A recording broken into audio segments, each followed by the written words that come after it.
Ladies and gentlemen, Mr. Tony Currie.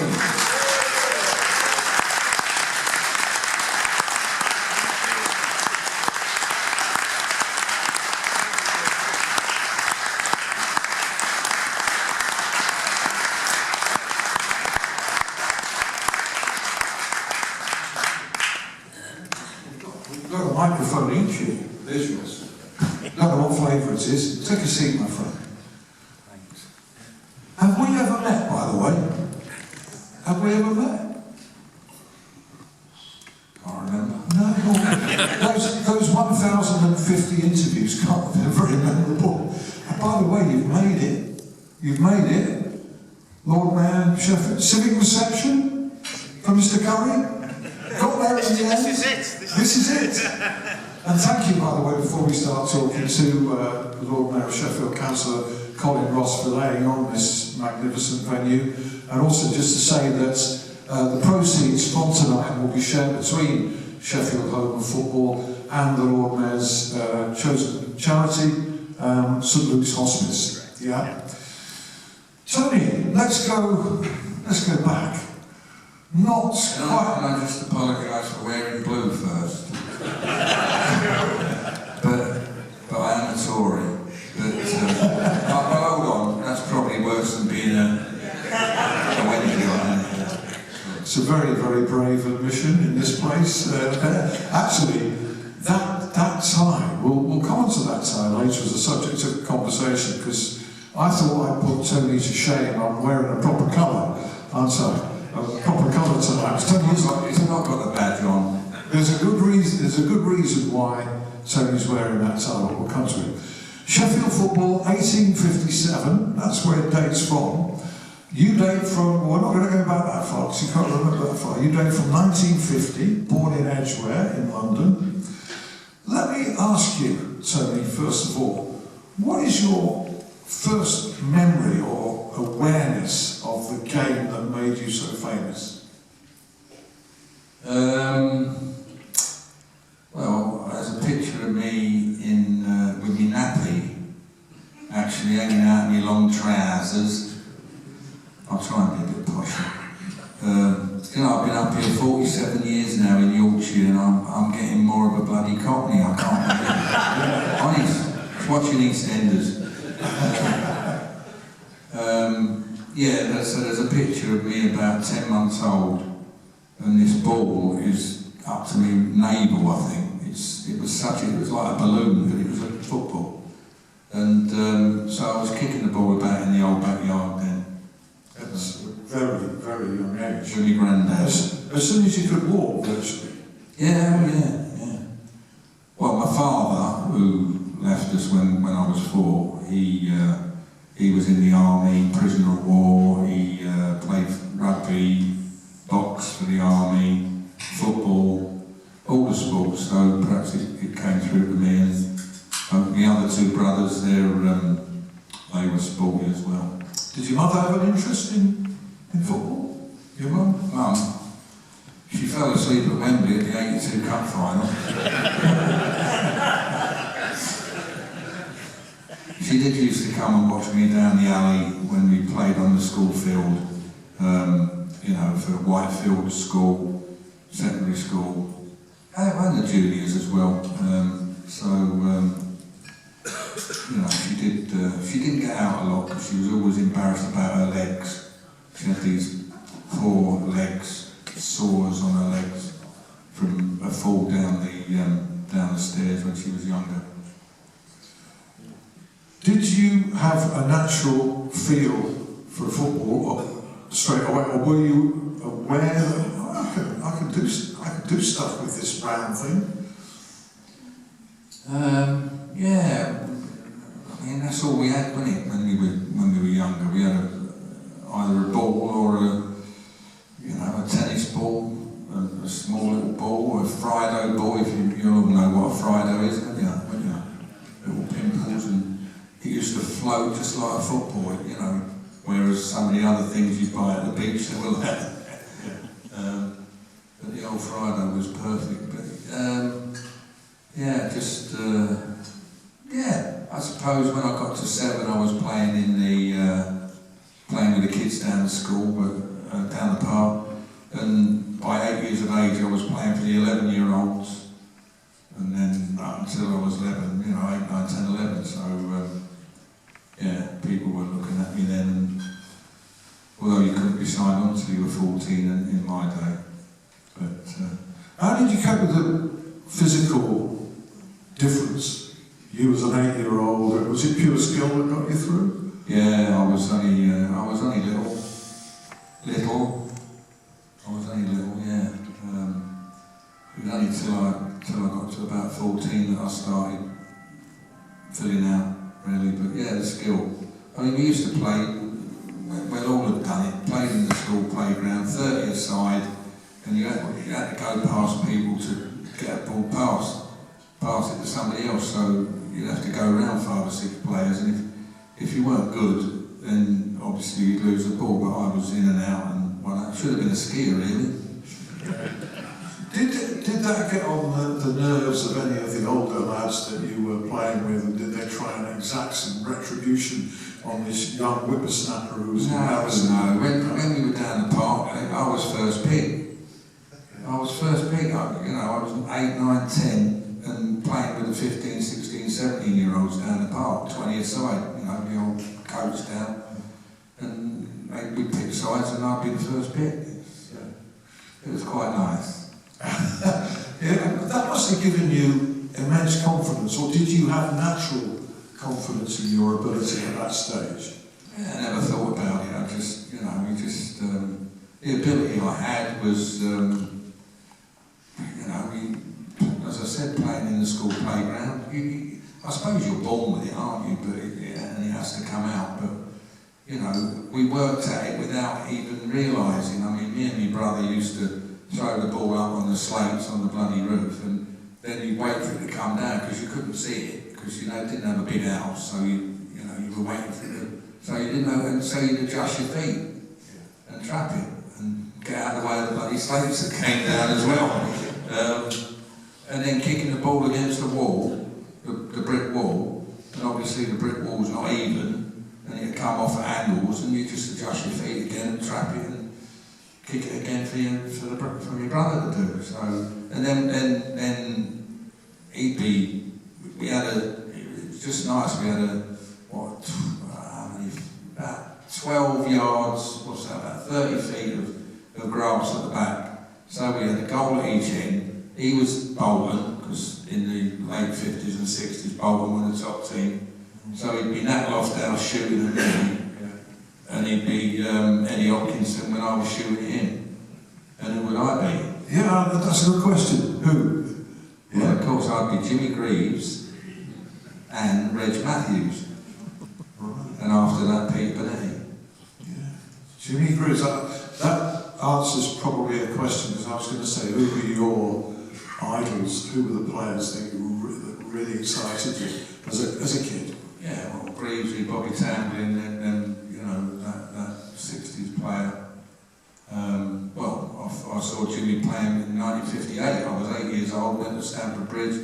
My Uncle Bert, who raised me, and as did most of the family as well, after my father left, he took over as my dad. And he was a Chelsea fan, Jim was an Arsenal fan, and Terry was a Terry fan. But there was 12 of us living in the house after we moved in with the grandparents. When I was 4 and Paul was 2. So 1958 was my first game. Don't ask what it was. But I fell in love with Jimmy Greaves and cried when he went to AC Milan, was it? Yes. Went back to Tottenham. And I was at Chelsea when they were in the old second division. The day I watched Stanley Matthews playing for Stoke, and Stoke went up and Chelsea came second, so they both went up into the first division. So it was lovely to see Stan playing before he retired. What position did you play early in the At school, I played centre forward, as did my brother, 2 years younger than me. And I went for my Middlesex boys, never got past the first trial, and he ended up playing for both. But when there's 70, 80, 90, 100 people going for this trial from all the schools over London, they don't ask you where you play, they just stick you at right back or stick you at left wing or in goal or whatever. So that's what happened to me. I never got past the first trial. You've got to be versatile, and it's a while, I suppose, before you're aware what your best position is. What's it, emotion going through you? Well, he's just the Lionel Messi, as it were, of the 50s and 60s. And 70s, obviously. He was just a kinky little player. You couldn't get the ball off him, and he could put the ball in the net without opening his eyes. It was just amazing. Just an amazing player. Which makes it amazing as well what happened to him, or didn't happen to him in the World Cup. We won it, but we won it without him. Well, we all had bad luck, don't we? You know, he got an injury and Alf didn't pick him for the final, which was such a shame, but they said that. Did you come across him personally, Jimmy? Yeah, a couple of times, 2 or 3 times, and I always kept in touch with him through his one of his sons, Andy, who lives in Sheffield. So, you know, before he passed away, we was in the last couple of years when he got the dementia and that, unfortunately I didn't get to go and see him, which I'd love to have done, but he was too unwell to go. But we sat on the England coach a couple of times when he came to watch us when I was in the squad. Yeah. Any other players stand out close? I was thinking maybe somebody like Johnny Haynes, bearing in mind the player that you went on to become full of anybody else particularly? Well, you fall in love with your first, don't you? With your first love, you fall in, you know, and not you, Liz, I'm talking about football. Yeah, we went to school when we were 11 and we sat next to each other, beat each other up a couple of times, and then went our own way. Put it together now. What? I've got a memory club Talking about this. I'm captain of it. Yeah, Chelsea was your team. Yeah, oh well, yeah, I mean, you know, Di Stefano, 1959, 57, European Cup, was it against Eintracht? 60? 1960? 7-3, I knew I was too early. Yeah, 7-3, yeah. It was up in Scotland. Pushka's got 3 and Di Stefano got 4, or vice versa. They shared the 7 goals, yeah. And that was my first European Cup final. 58 was my first World Cup. That was Pelé, fantastic. And 57 was my first FA Cup final. Watching it. Who was playing in that one? Villa, Man United. That was the big McParland whacking into Ray Wood. Roy Wood? Ray Wood. Ray Wood. Roy Wood was visiting. So at what point did you think, or what points in your life did you think, you know, I can make a living out of this? I don't know. Well, obviously I wanted to be a footballer and nothing else. I mean, I was useless at school. Not useless, I just was useless up here. I couldn't concentrate on the work. I'd be exams, I'd read the first question over and over again because the fear of failure. You know, that's how I was.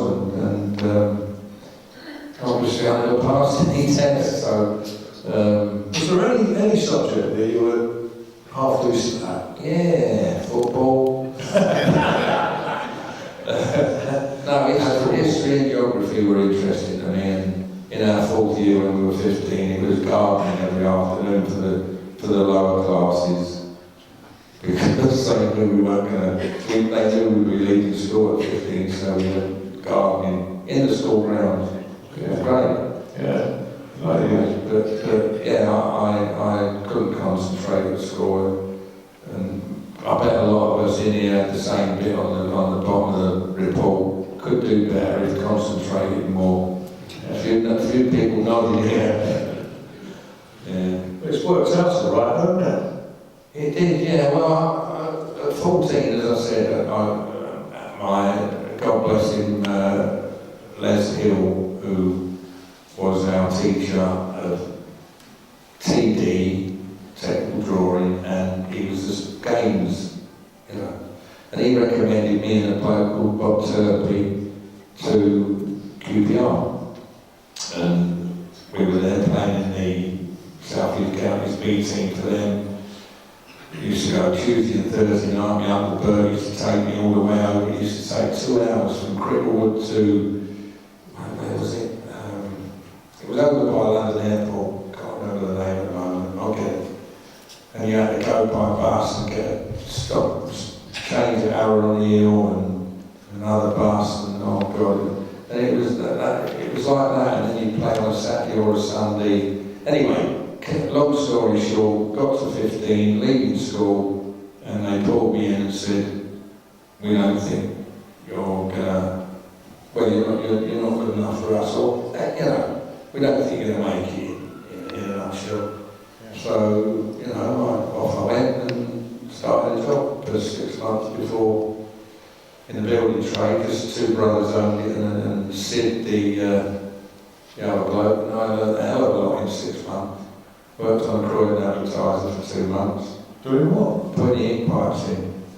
Right. I learned how to stocks and dyes, learned that. Putting threads on the piping, and a bit of plumbing, and painting and decorating, definitely. There was an house in Hampstead. A house in Hampstead, and it was literally half a mile from where we lived. You know, half a mile. Hampstead, the best place in London, and the most expensive, I should say. And it was this lovely house, and it had this panelling, right? This panelling. Bit like this lounge. And guess what colour they wanted it painted? They wanted it painted for a start. Radiators as well, the old-fashioned, these radiators, pink. Bloody pink, you should have said. You know, pink.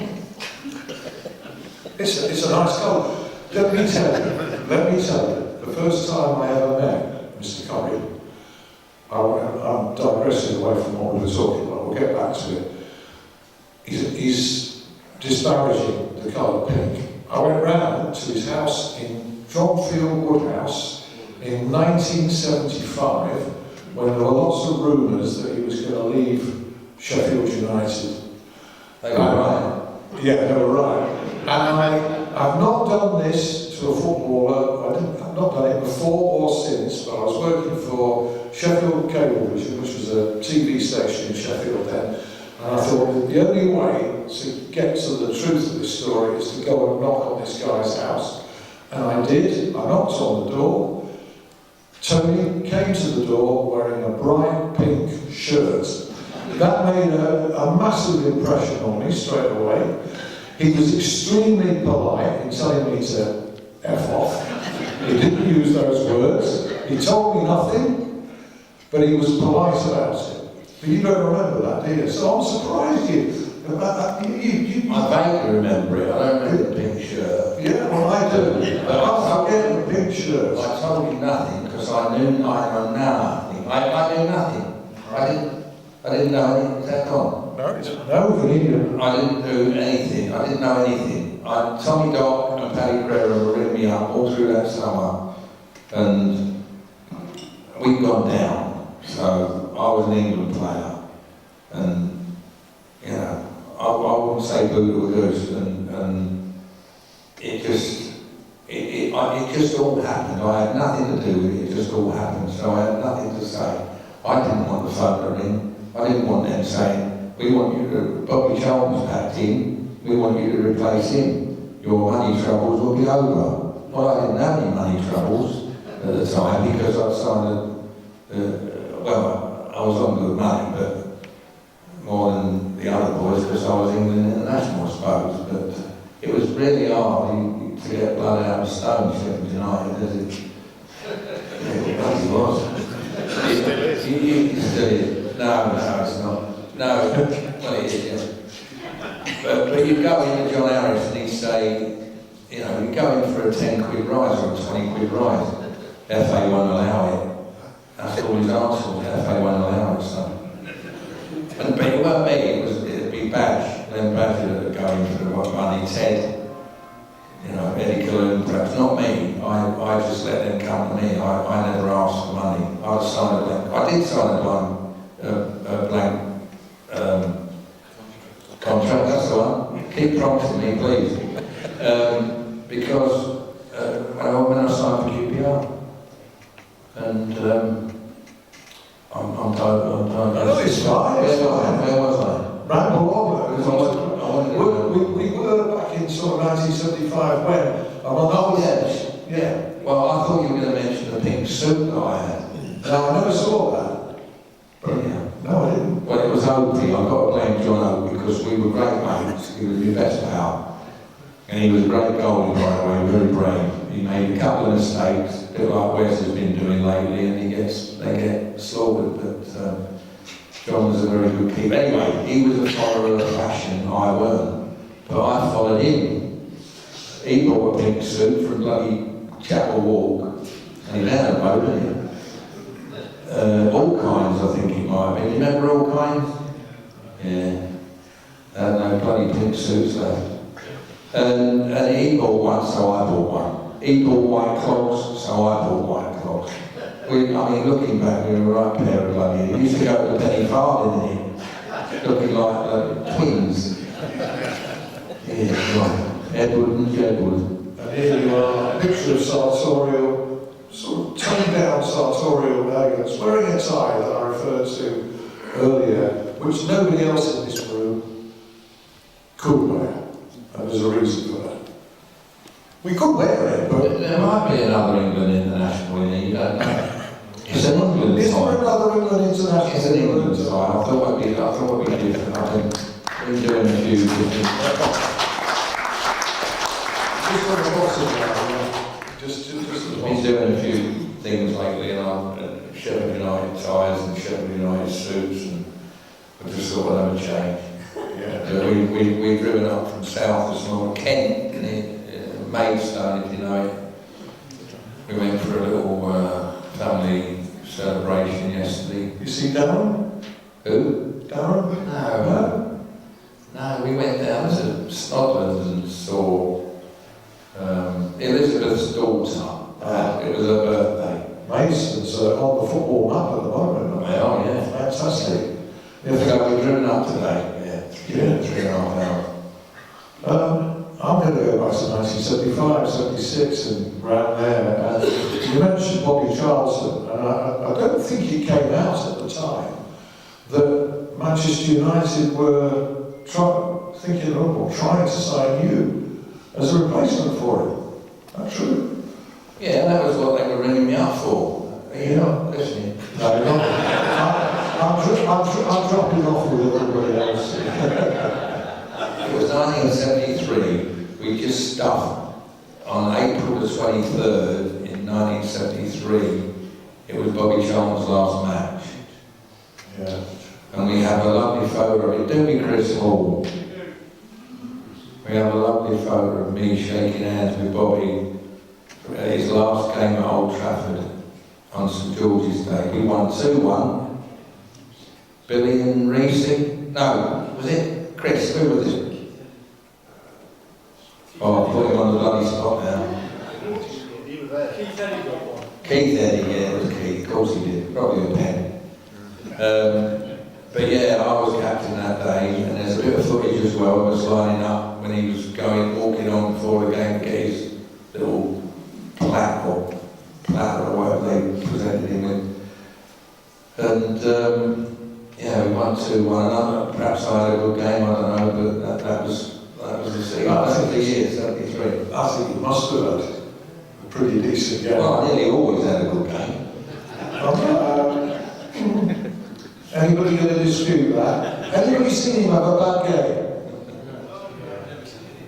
Tell us about No, the West Ham game, everybody talks about the West Ham game and the famous goal.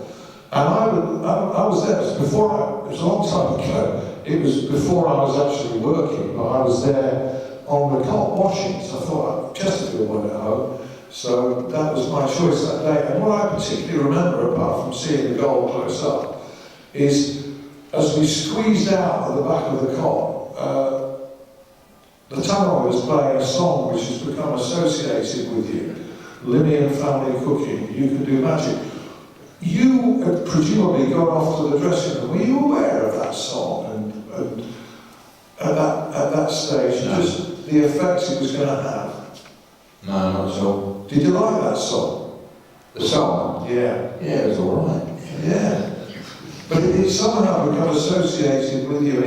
Whoever was on the Town Hall, was it Mr. Ian Ramsey? That was a brilliant, Ian Ramsey. That I thought was just a brilliant, instinctive choice of music to play. Yeah. And you've got him to thank for that. Well, yeah, exactly. I've got a few people with that. Yeah. You know, over the years. Teammates. Yeah. Yeah, You no. mentioned- I just thought of a couple and then I forgot them straight away. But, well, Alfred for a start. I mean, he picked me for 5 games in a row, and then they bloody sacked him, and that messed my career up quite badly. Because I weren't just in the squad, I was actually in the team.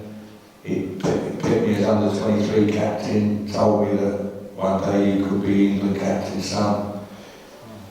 Blah blah blah, and then they bloody sacked him, which was the worst thing that ever happened. Worst thing ever. It put football back 10 years. We didn't qualify for 74 or 78, which was my 2 World Cup years, really. And that, well, that was, no, I won't say a naughty word. I'm sure I will say one though, Remy.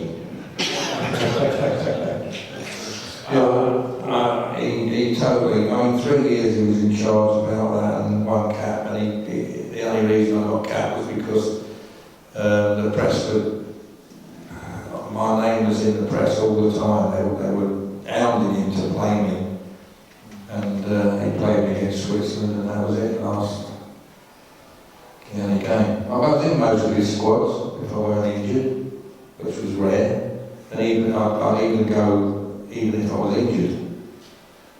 And just get on with it. Going back to Alf Ramsey, it seems unbelievable now that a national hero as he was could be sacked in the way that he was. It's, somehow in football, familiarity seems to breed contempt, doesn't it, over a period of time. You said you felt that put football back a long way. You're talking about as well that managers who followed didn't have respect for players like yourself, what you could do. Well, it was mainly Remy, I think.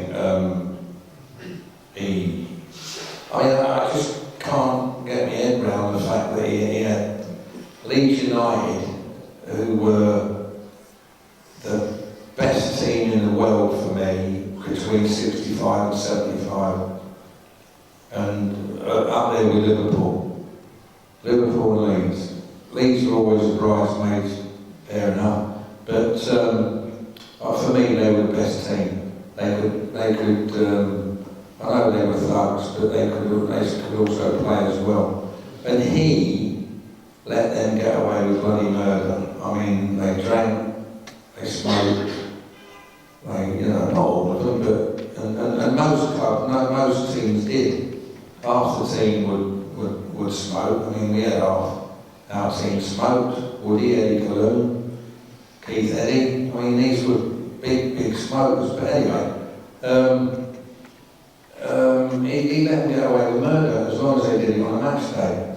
Now, when he took over for England, he had the likes of me, Worthington, Hudson, Charlie George, Rodney Marsh, Stan Bowles, and we had a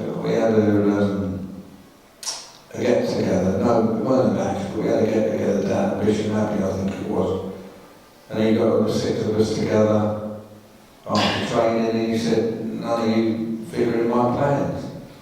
And to say that to probably the 6 most skillful players in the country was a bit naughty, but we just looked at each other and walked off, and that was it. But at least I got more caps than any of them others, which is no consolation to them, but you know, I got 17, Marshall got 8, I think. Alan Hudson got 1, criminal. And the one he played was against West Germany, he played on the bar. So, but yeah, you had, what's his name after that, Ron Greenwood, and he capped me 10 times before the old knees started going. Yeah, because he was renowned for the finery of the game at West Ham, wasn't he? Absolutely, yeah. They great team when they played. Joe Mercer was caretaker for a period as well. He was, yeah, and you know, as I said, luck or unluck. You know, we talked about Jimmy Greaves not playing in the World Cup final. At Main Road against City, my cartilage went when I was running back. Whatever I was doing, I was running all of a sudden. It felt like I was shot. The cartilage went, and that was summer of '70. That was March '74. So even if we had qualified for the World Cup, I wouldn't have gone. So, and the reason we didn't qualify was the infamous Tomaszewski England-Poland game, where we had to win the game, and we should have won it 10-20-0 or 21. Yeah, Brian Clough had labelled Tomaszewski as a clown. Yeah, well, he wasn't a bad keeper. And I think Norman Hudson's the tackle or something like that. So. Well, Norman should have put the ball in the Queen's seat, you know, in the Royal Box, really. And we tried to keep it going, keep it in play, and stood on it, and then it went past him. But Schultz, if Schultz had stood up, he'd have kicked it away, because he tried to get his legs out of the way and it went under his arm. So, you know, all this and buts didn't happen, but that's why I didn't play in Joe Mercer's 6 games, where he was playing the likes of Martin Dobson, Keith Weller, all them skillful players. And I missed them 6 games, so yeah, that was a shame. That's fate, isn't it?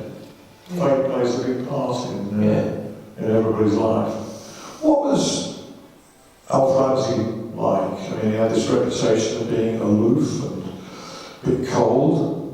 Cool. Yeah, how did you find him? He was, but he talked to you individually. You know, he wasn't a... Where was Revy? Have I mentioned his name again? He got the dossiers out. We was in a hotel room reading dossiers, and if we weren't there, we'd be playing carpet bowls or bingo. You know, all I wanted to do was go in my room, and invariably sometimes I didn't. Sometimes I went because we were in nearby Barnet and my mum was down in Cricklewood, Hendon Way. It was. I'd go home for a couple of hours, and he probably thought that I was out having a few bevies. See, that's a word I've learned up here, bevies. Bevies, hello. Bevy rhymes with Revy as well, doesn't it? Oh, sure. Sorry about that. You played in an era of heavy drinking, yeah? Fair comment by professional footballers? Hey, don't worry, they still do that now. Yeah. Not as much, though. Hey? Not as much? Or am I wrong? Well, I don't know. I mean, I wouldn't have a drink after Tuesday night. And we'd go out on a Saturday. I never had a drink till I was 21. Never drank till I was 21. And I did have a Guinness when I was 19. And it was awful. It was awful. We was at Green Hill, and David Monks, it might have been late '68, and he said, I'll get that down, and I thought, oh my God. And I've never touched beer in my life. I've had a lager now and again, but I've always had to go on the shorts. I couldn't keep up with the other boys. Jeff Salmon's 8-10 pints. I mean, a pint of lager and I'm bloated and I'd have to have a whiskey or whatever. A Bacardi and Coke, I think the first short I had when I was 21. Cuba Libre, is it called? Like a glass of water, by the way. Yes. Yeah. I think something in it. Yeah. Put a gin in there. I mean, that's works in your favour, really, isn't it? I mean, playing against players who, you know. But I wasn't one for going out. I mean, we went out on a Saturday night with the girls after a match, and on a Monday night, it was, if we didn't have a week match, it'd be penny farthing, boys' night out. And of course, I joined in, easily led, and that was it really. What about smoking? No? Yeah, we had You enjoy that? Woody got me on the fags. We was in. I wasn't a smoker. I mean, I could have smoked a packet after a match and plenty of drink on a Saturday night after a match. Yeah. I couldn't stand it. Couldn't be in the same room. Never liked pubs. But after a game. But he was in Papendale. You might have heard of it. It's a Dutch training camp, and there's nothing to do. It's like Lillishore over here. It's 2 miles to the gate, so you can't escape. And you know, we was on the coach, and I said, Woody, backseat, and it's a drag of that. And of course, when you have your first drag, that's it. You're bloody hooked. So, but luckily, I weren't a proper smoker. I mean, you say after a game, I mean, that's the time when I suppose players have got to try and replace that high, the adrenaline's coursing around your body. I often wonder how players sleep after a game, or do they not even attempt to? Well, I could never. So the game would be going over in my mind. You know, what could you have done better? Things like that. I've never been a good sleeper all my life. Terrible. Worried about anything and nothing. But also, say, the game's gone well, which most of yours did, the euphoria of scoring, for instance, a goal like scoring against West Ham and many others, surely that's like a surge of electricity that's not going to allow you to sleep for 48 hours. Well, perhaps that's the reason I don't sleep. I'm thinking about that all the time. Yeah. I wish I'd have shot more and I'd have scored more goals probably, but it gave me so much joy to make a goal. I wish there had been stats in my day. You know. Did it give you more joy to make a goal than to score one? Yeah. Well, I suppose Well, it just did.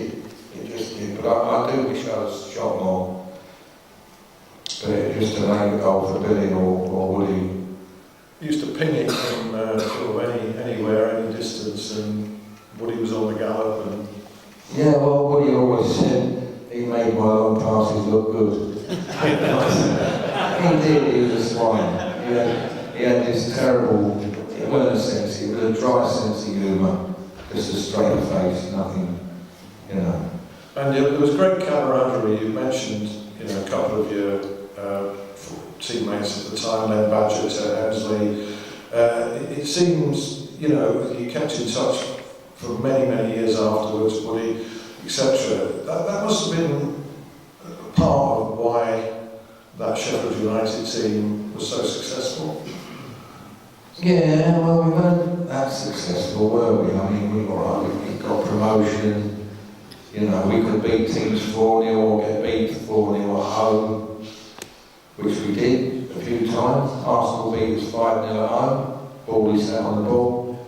2 years later, or 2 seasons later, we win 5-0. I scored 2. I sit on the ball. It's then things happen. But I think all the supporters in those days went home happy that they'd seen their team. We had 5, 6, 7, 5 or 6 match winners. Sammy, Stuart Scullion. I mean, the speed that them players had as well made my job a lot easier. But you know, we just hadn't had the big enough squad to like Leeds had a big squad, Liverpool had a big squad, they could have put 2 international teams out. But we only had 12 players and then we had to pull one in off the crowd. There was great showmanship. You mentioned about those 2 famous incidents, Alan Ball and yourself sitting on the ball. I was at both those games, remember them. And it occurs to me now that if anybody did that, the opposition would be furious and would take it as a sign of taking the proverbial and lack of respect. But it seemed to be taken in the right spirit, am I right in saying? Oh, he did, yeah, because me and Paul, he took me under his wing when I got in the England squad at 22 years of age, and I more or less took his place after he got sent off in the first, the away game.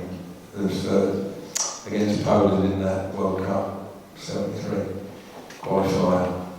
And that was more or less the end of his career then, as an England player. And that's why I took over. But yeah, I mean, they still do it nowadays, they still take the mick. But they wouldn't, I mean, I'm sure that you get booked if you did that sort of thing now. Unfortunately, conduct or whatever.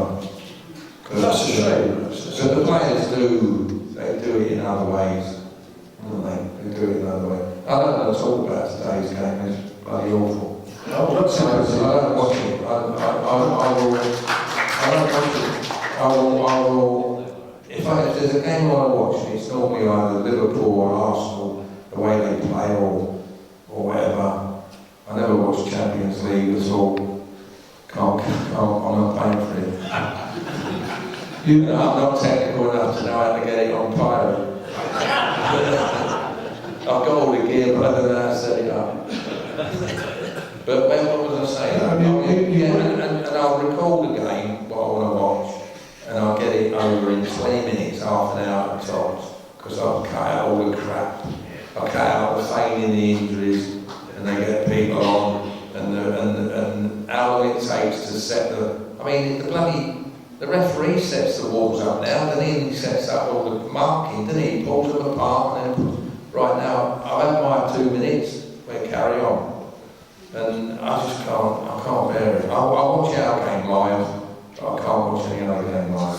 Well, you've just taken the hatchet to part 2, because I was going to ask you about the current game. I will in part 2 still ask you about VAR, and I'll still ask you about players play acting. I'll get onto that.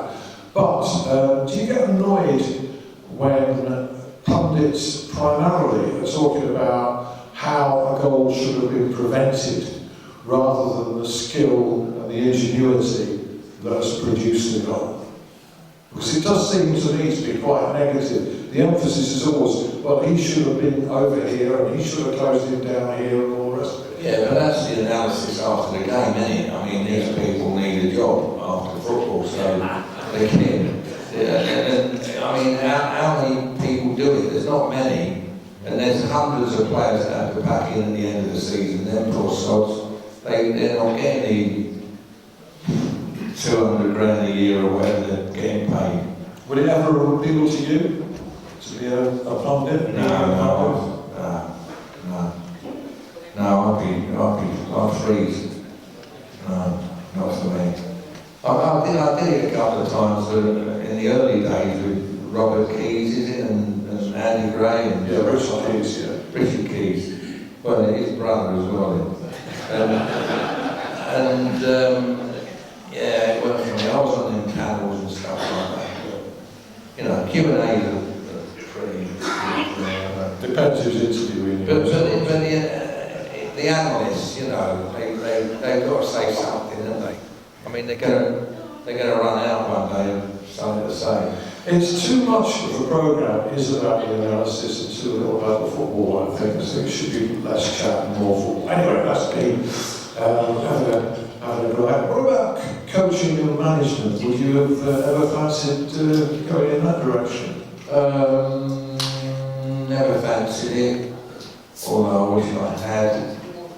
Venables said to me, you've got to be a coach or a manager one day. He said coach, actually, because you've got far too much knowledge not to use it. But things were not good in the 80s for me, personally. Divorce, didn't get home with the kids, career finished in 83. And I lost touch with football.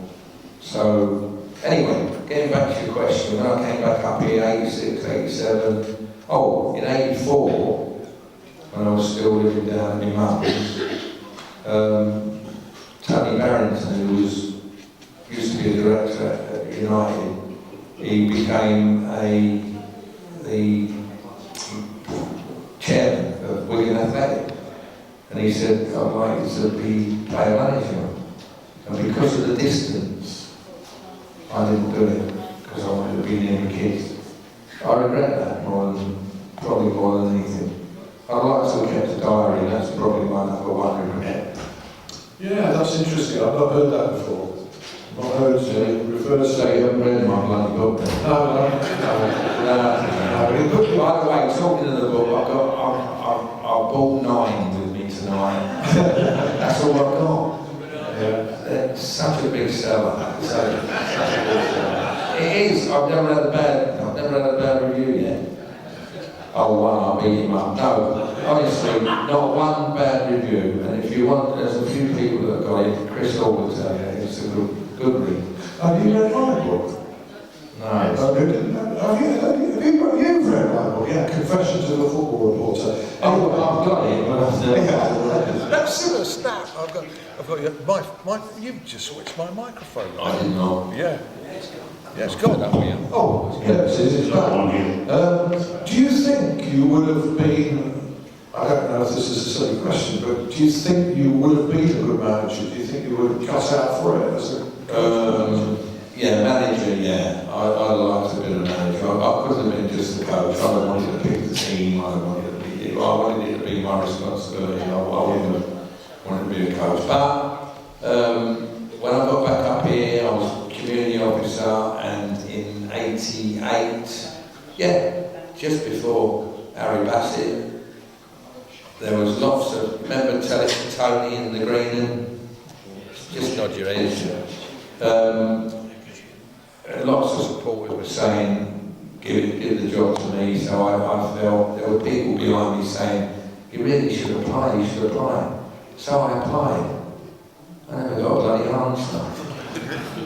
Never got an answer. And anyway, so I started back in 88 at the club and football and community, which I did for 20 years, which I absolutely thoroughly loved and didn't realise it until not long ago.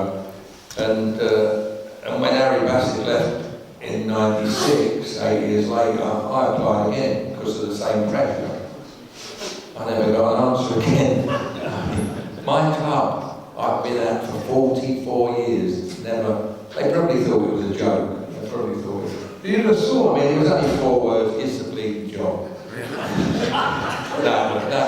But I did apply for Rotherham and for Shrewsbury Town in the same year, which was around about 96. So I was running 46. Anyway, and I got letters back from them, which was nice. Yeah, I'm astounded. 2 words. Yeah, I'm astounded the lack of common courtesy. You know, to reply. Well, like us. What does a red light mean? It should be on.